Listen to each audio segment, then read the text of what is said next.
Bonjour les cinquièmes de Vinci, je reviens vers vous pour la correction de l'exercice 12 où on vous demande dans trois cas présentés ici à la page 206, trois cas petit a, petit b, petit c, d'identifier les angles qui seraient alternes internes et ceux qui ne le sont pas.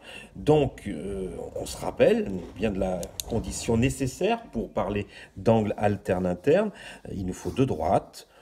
Pas forcément parallèles, hein. Elles peuvent l'être et on l'a vu sur la fiche de cours, ça a des conséquences assez intéressantes au niveau de la mesure des angles.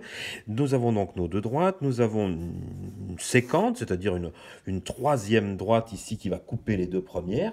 Vous ne pourrez parler d'angle alterne-interne uniquement lorsque vous identifierez des paires d'angles qui sont dans cette bande centrale ici, coincées à l'intérieur, d'où le suffixe interne, à l'intérieur ici de cette zone délimitée par vos deux droites initiales. Et puis alterne, il faut être de part et d'autre de la séquente, on alterne.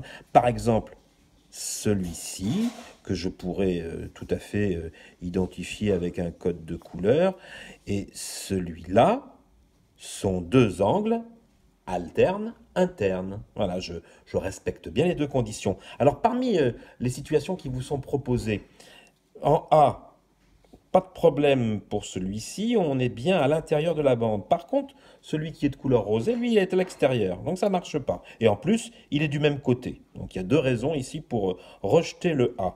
Le B, je suis bien à l'intérieur de la bande, je suis bien en alternance de l'autre côté pour le rouge orangé, manque de peau, il est à l'extérieur, donc à l'extérieur de la bande, ça ne fonctionne pas.